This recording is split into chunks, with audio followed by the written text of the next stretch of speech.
Alors, quel est le meilleur procédé ou encore le meilleur programme pour immigrer au Canada en 2024? Les amis, l'année a commencé.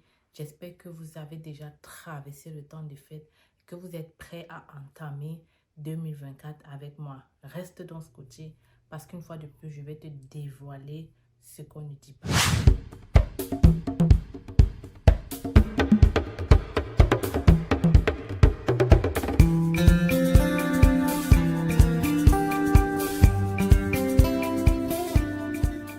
Alors, comme je dis toujours, il y a plusieurs moyens d'immigrer au Canada. Il y a plusieurs programmes d'immigration. Quels sont les programmes les plus faciles, même en 2024? Je vais te dévoiler ça, mais je vais t'expliquer pourquoi je pense que ça reste une procédure la plus facile. Avant de faire ça, je dois me présenter. Pour ceux et celles qui ne me connaissent pas, je suis Stell Difa. Je vis et réside au Québec depuis déjà 10 ans maintenant.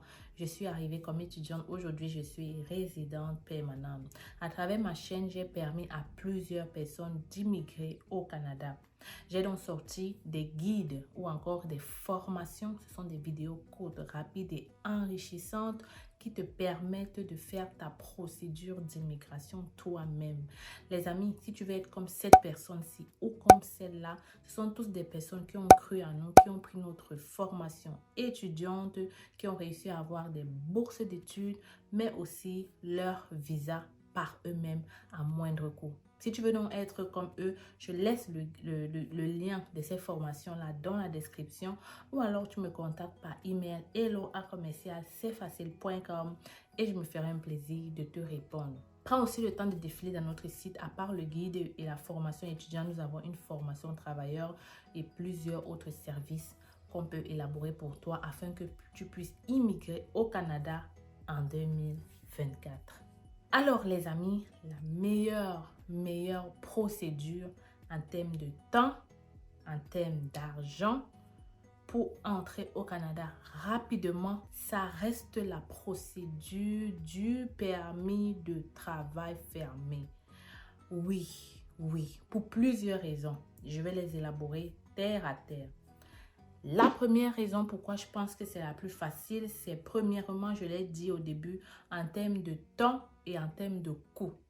En termes de temps, cette procédure dure environ 5 mois. Je compte ici les démarches administratives pour l'employeur. Si je veux juste compter la demande de permis de travail, c'est 1 à 2 mois maximum. Mais j'inclus ici les demandes au Canada faites par l'employeur et ça tient 5 mois. D'autant plus qu'ils ont maintenant permis que la demande de code IMT se fasse en ligne et même du CAQ. Donc, comprenez que c'est des procédures rapides. La deuxième raison, c'est en termes de coût. Le permis de travail fermé, c'est la seule procédure, je dis bien la seule procédure au Canada qui existe et qui peut te permettre d'immigrer en dépensant $0. Il n'y a aucune procédure au Canada qui te permet d'y entrer avec $0. Je m'explique pourquoi. Premièrement, c'est la seule procédure où on ne demande pas une preuve de fonds. Je dis comme ça que tu es le principal, c'est-à-dire c'est toi le demandeur principal. C'est la seule procédure où les preuves de fonds ne sont pas exigées. Ce n'est pas obligatoire. Tu montres si tu veux. Donc, en plus de ça, on ne demande pas de preuve de fonds et les frais administratifs ne coûtent pas non plus cher. C'est-à-dire les frais de demande de visa revient à pas beaucoup, ok? Disons 200 000 francs CFA. En fait, c'est exactement $185, y compris les empreintes digitaux. Donc, les amis, vous comprenez que c'est vraiment une procédure très moins chère. La troisième raison pourquoi je pense que c'est la meilleure procédure, je vais te montrer, je vais mettre une image ici qui t'explique ça et je vais lire en même temps que toi. Écoute bien ceci. Écoute exactement cette phrase-là. Elle provient du ministère, ok? Elle provient d'un journal ici au Canada. Ça t'explique exactement ce que je dis. Alors, écoute bien ceci. Ça vient d'un journal, Le Droit, ok? Ça dit ceci. Et ça, c'est une question qu'on pose au ministre de l'Immigration du Canada par rapport au seuil d'immigration. Par ricochet, je vais faire une seconde vidéo, ok, qui va en fait t'expliquer pourquoi il faut vite faire tes papiers si tu souhaites immigrer au Canada. Preuve à l'appui, on va aller voir les dires des ministres de l'immigration. Écoute donc ce que le ministre de l'immigration dit par rapport aux résidents temporaires. Ottawa promet aussi d'entreprendre des actions visant à ajuster le nombre d'admissions de résidents temporaires.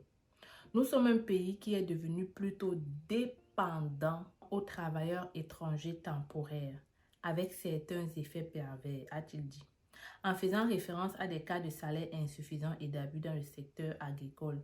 Il a aussi mentionné la possibilité de trouver des voies de passage avec l'obtention de la résidence permanente pour ces travailleurs-là.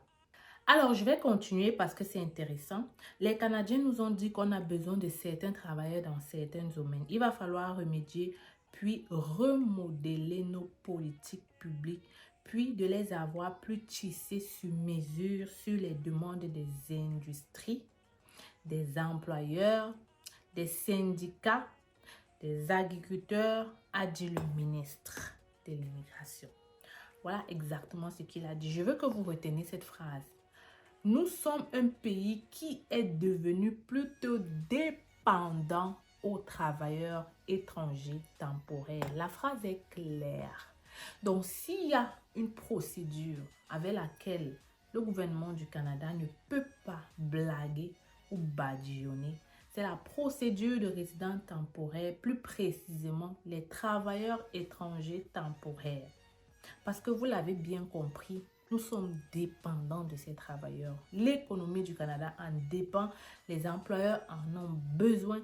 Donc, le gouvernement a obligation, en fait, de laisser passer certains travailleurs de certains métiers précisément.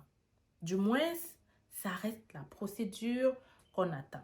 Ça, c'est la troisième raison. La quatrième raison, savez-vous que les résidents temporaires font partie de cette liste de programmes? En fait, il y en a 2 ou 3 résidents temporaires. Quand je dis résidents temporaires, ça englobe travailleurs étrangers, étudiants étrangers. On va mettre un peu les gens de l'asile, ok? Savez-vous que le gouvernement ne met pas de seuil d'immigration pour ces gens-là? Savez-vous, en fait, qu'ils n'ont pas le droit de mettre de seuil d'immigration pour ces gens-là? Pour ceux qui ne comprennent pas, ça veut tout simplement dire que le gouvernement peut déterminer que pour ceux qui demandent la résidence permanente à travers les programmes Entrée Express, tous les programmes de résidence, le gouvernement peut déterminer qu'on en veut juste 2000 cette année et on va juste en choisir 2000. Par contre, pour les résidents temporaires, le gouvernement ne met pas de seuil d'immigration. Peut-être qu'ils vont le faire dans les années, mais je vais te lire encore une fois de plus un passage du ministre qui dit ceci. Alors, écoute bien ceci, c'est toujours le ministre qui parle. Questionné à ce sujet, le ministre Miller a affirmé avoir parlé à 2 reprises avec Madame Fréchette, qui, elle, concerne le Québec, à propos de l'accueil des réfugiés, des travailleurs étrangers temporaires et des étudiants étrangers. Oui, ça c'est lui qui dit, c'est lui qui parle. Oui, j'ai aussi parlé de nos attentes pour l'accueil des familles. Est-ce que je dis 500 000 à tout le monde? Pour ceux qui ne comprennent pas, le gouvernement fédéral a décidé 500 000, le seuil d'immigration pour 2025. Donc, on lui demande, est-ce que 500 000, c'est pour tout le monde? Il répond, non, ce serait violer le privilège du Parlement. C'est-il défendu? Donc, de ce que je comprends, moi, là-dessus, c'est que le gouvernement ne peut pas mettre de seuil d'immigration pour ces résidents temporaires. Pour la simple raison que, normalement, il y a des lois, ok, pour ces gens-là.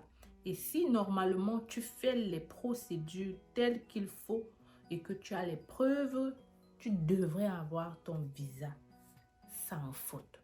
D'ailleurs, il y a des gens à qui on refuse le visa en donnant des raisons qui, je ne vais pas dire bidon, mais qui ne concordent pas. Ils font appel. C'est de leur droit. Et quand ils font appel, la plupart du temps, si le gouvernement n'a pas de preuves, on va leur donner le visa. Donc, comprenez bien que les permis de travail fermés est donc et reste un excellent moyen pour 2024. Comprenez aussi que ça risque pas être comme ça pour toute la vie. Donc, si tu veux immigrer au Canada, c'est maintenant qu'il faut te bouger. Parce qu'en 2026, les choses vont changer. C'est d'ailleurs la vidéo que je vais faire après celle-ci. Reste donc scotché. Et si tu n'étais pas encore abonné à ma chaîne, fais-le maintenant. N'oublie pas de cliquer sur la cloche de notification parce qu'ici, on parle de l'immigration au Canada. On t'aide à réaliser ton rêve canadien par toi-même, mais surtout, on t'apprend un peu plus sur la vie au Canada, les procédures d'immigration au Canada. C'était donc Stell Difac. Très content de vous parler. On revient en 2024 en force. Donc, abonne-toi.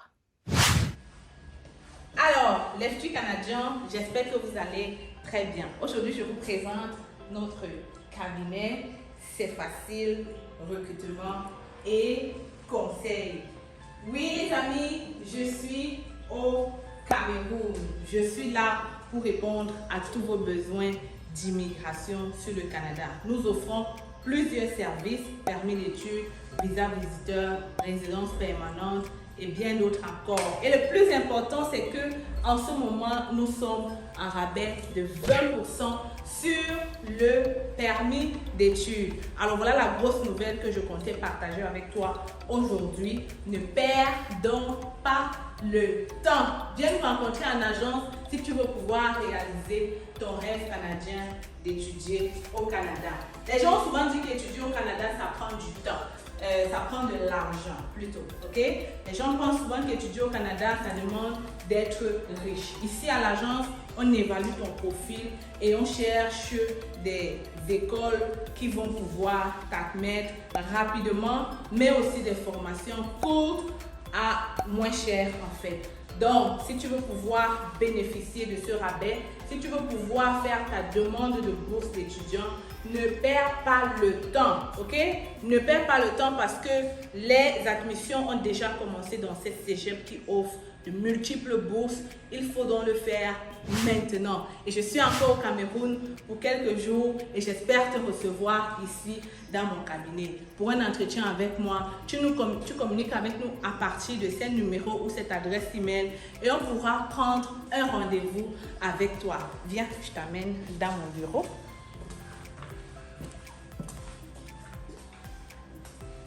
Alors, bienvenue dans le bureau de C'est facile. Tu viens juste d'arriver. Hein? Donc, c'est ici qu'on va te recevoir. C'est ici qu'on va te donner du café là derrière. On est là pour toi. On est là pour te servir. Tu peux donc venir avec maman. Tu viens d'avoir le bac. C'est le moment de venir faire ta demande d'études au Canada. Ne perds pas le temps. Je le dis encore parce qu'il y a plusieurs personnes qui traînent le pas et qui, après des années, se rendent compte que voilà, ils auraient dû être là un peu plus tôt. En tout cas, je suis là pour vous servir et j'espère que vous allez venir ici très bientôt. Donc, les amis, oui, c'est facile, elle est là. Et je suis encore là pour un bout et viens en agence, n'est-ce pas?